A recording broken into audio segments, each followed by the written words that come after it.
کوئی قدم اٹھائیں تو صحیح، کوئی بات کریں تو صحیح۔ اور یار پانی جتنا مرضی بھی میلا کچیلا ہو جائے، آگ بجھانے کے کام تو آتا ہے کہ نہیں؟ تو اثر تو چیزوں میں ہوتا ہے۔ تو چڑیا نے اپنی چونچ میں، باقی تو نہ ساتھ چلیں، تو اس نے اپنی چونچ میں پانی کے چند قطرے بھرے جتنے آ سکتے تھے، اور لا کے حضرت ابراہیم کے لیے جو آگ جلائی گئی تھی اس کے قریب چھوڑے۔ ادھر سے رب کا حکم آ گیا، آگ میرے ابراہیم پہ ٹھنڈی ہو جا۔ تو وہ چڑیا، وہ آگ ٹھنڈی ہو گئی، خدا کے حکم سے سلامتی والی ہو گئی۔ تو جا کے باقی چڑیوں سے کہنے لگی، دیکھا نا تمہیں کہتی تھی نا چلو، وہ قطرہ تو ایک ہی تھا پر حکم تو رب کا ہی آنا تھا نا، تمہیں کہا تھا نا چلو، اگر تم میرے ساتھ چلتی تو ہو سکتا ہے سیلاب بھی آ جاتا اور حضرت ابراہیم کے سارے دشمنوں کو بہا کے بھی لے جاتا۔ ایک تو سب سے پہلے اپنی اہمیت کو سمجھیں، آپ محسوس کریں کہ ہم مسلمان ہیں۔ مسلمان جو ہوتا ہے نا، اس کے ساتھ خدائی طاقت ہوتی ہے۔ نبی پاک صلی اللہ تعالیٰ علیہ وسلم نے فرمایا، دعا مومن کا ہتھیار ہے۔ اس کے ساتھ جو خدائی طاقتیں ہیں وہ کافر مشرک کے ساتھ نہیں۔ جب تک یہ سمجھ نہ لیتا کہ اللہ تعالیٰ کی طاقتیں، اس کا فضل میرے ساتھ ہے۔ دیکھیں احد کے میدان میں جب ابو سفیان پکارے، ابھی کلمہ نہیں پڑھتے تھے، وہ پکارے، انہوں نے کہا کہ کدھر ہیں فلاں بن فلاں، فلاں بن فلاں کدھر ہیں، دیکھو تمہارے کتنے لوگ ہم نے شہید کر دیے۔ تو حضور نے صحابہ سے کہا، اسے کہو کہ تم تو کسی مولا کو مانتے نہیں اور ہم کوئی لاوارث تو نہیں، ہمارا تو رب رسول ہے۔ ان سے کہو ہمارے جو چلے گئے وہ شہید ہیں، جو بچ گئے وہ غازی ہیں۔ تو پہلے تو مسلمان یہ پہچانے، اور جب پہچان لے اچھے طریقے سے کہ میں مومن ہوں۔ دیکھیں نا، ہم نے ساری زندگی جٹ بن کے، بٹ بن کے، رائی بن کے گزار دی۔ کچھ چاہیے نا کہ زندگی کی کچھ 4 سال مسلمان بن کے بھی گزارے۔ اقبال کہنے لگے، یوں تو سید بھی ہو، مرزا بھی ہو، افغان بھی ہو۔ دل کبھی کرتا ہے کہ اقبال سے پوچھوں، آپ نے سب سے پہلے سید کا ہی نام لے دیا ہے۔ یوں تو سید بھی ہو، مرزا بھی ہو، افغان بھی ہو، اور تم سبھی کچھ ہو، بتاؤ کہ مسلمان بھی ہو۔ نعرہ تکبیر، نعرہ رسالت، نعرہ حیدری۔ تو سب سے پہلی بات تو یہ کہ مسلمان کو سمجھنا۔ دوسری بات یہ کہ جب وہ سمجھ لینا کہ میں ایک مومن ہوں، جس طرح باپ ہونے کی حیثیت سے کوئی ذمہ داریاں ہیں، استاد ہونے کی حیثیت سے کوئی ذمہ داریاں ہیں، ہماری کسی جماعت کا مقتدا ہونے کی حیثیت سے ذمہ، اس طرح بحیثیت مومن بھی ہماری کچھ ڈیوٹیاں ہیں۔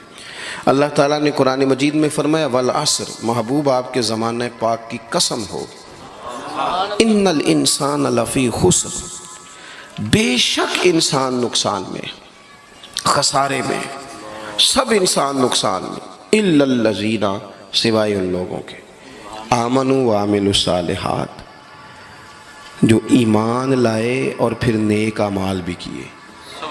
نرا ایمان نہیں، آپ جہاں بھی قرآن مجید دیکھیں گے نا، اگرچہ بچائے گا نرا ایمان ہی بندے کو، لیکن یہ جو اعمال صالح ہے نا، یہ ایمان ہی کا ثمرہ ہے، یہ اس کا نتیجہ ہے، یہ اسی کی شاخیں۔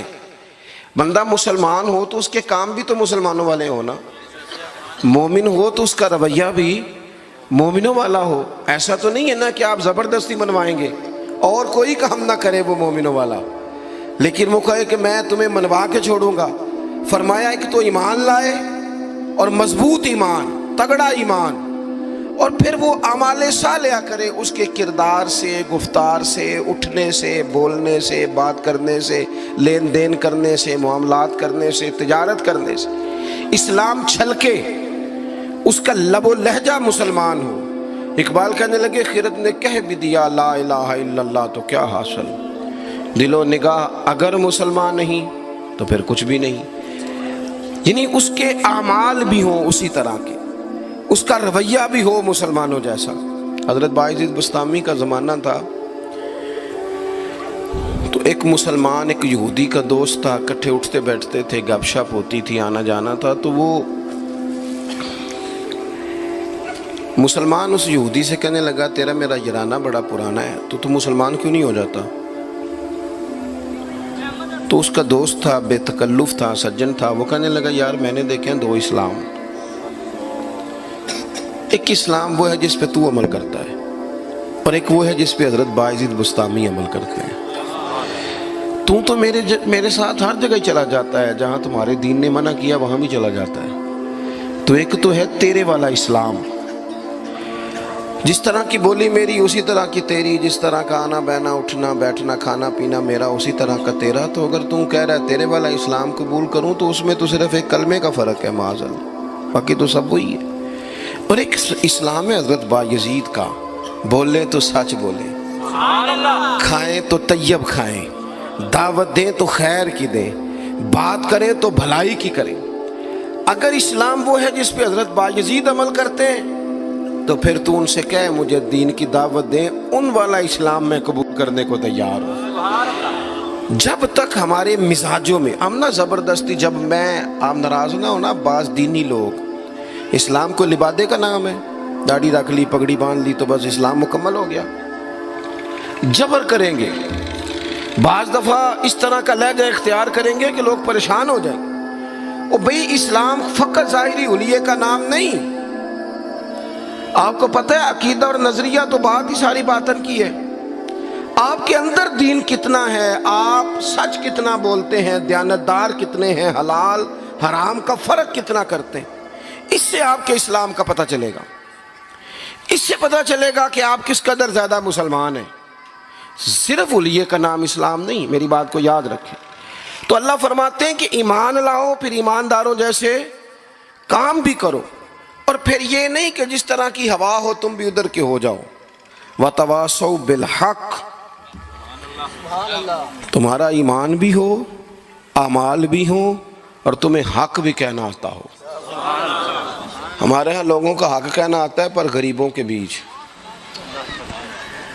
میں جی ہمیشہ سچ بولنا کدے نال، ماڑے بندے نال، میری گل کھری کرنا بھی، تو کھری گل ڈی ایس پی دے منہ تے کری جا کے، تیرا پتہ لگے جڑی تو کھری گل کرنا ہے نا۔ دیکھو نا جی، آپ سارے لوگ مجھ سے پیار کرنے والے ہیں، میں جو مرضی کہوں آپ نے کہنا ہے ماشاءاللہ، محبت سے ہیں نا آپ۔ مزہ تو تب ہے کہ ایوان اقتدار میں آپ جائیں، وہاں آپ سچ بات کریں۔ بہت سارے لوگ سچ بولتے ہیں دوسروں کے بارے میں، حالانکہ سب سے زیادہ سچ اپنے بارے میں بولنا چاہیے۔ لوگوں کے عیب چھپانے کا حکم ہے، وہ دنیا بیان کرتی ہے، اور اپنے لیے استغفار کا معاملہ ہے، وہاں لوگ دعویٰ نیکی کر جاتے ہیں۔ حق بات کی جائے، حق، اور یہ بات یاد رکھ لیں، جب آپ حق کے دائی ہیں پھر آپ کہیں میں سکون تلاش کروں، رات کو آرام سے سوؤں، دن کو موج سے کھاؤں، یہ ہو نہیں سکتا۔ حق کا رستہ بہرحال اس میں سپیڈ بریکر بھی آتے ہیں، اس میں کانٹے بھی آتے ہیں، اس میں تکلیفیں بھی۔ حضرت جنید بغدادی نے ایک بندے کا جنازہ پڑھا تو لوگ کہنے لگے جی سارے ہی انہوں چنگا آندے رہے، بندہ ہی کمال تھا، کسی کو شکوہ ہی نہیں، سب ہی اچھا کہتے۔ حضرت جنید بغدادی فرمانے لگے اوہو غلطی ہو گئی، منافق کا جنازہ پڑھ لیے، یہ تو جس کے منہ پہ جاتا تھا اسی کا ہو جاتا تھا۔ آپ فرمانے لگے اگر سچی بات کرتا تو کچھ نہ کچھ مخالف بھی ہوتے۔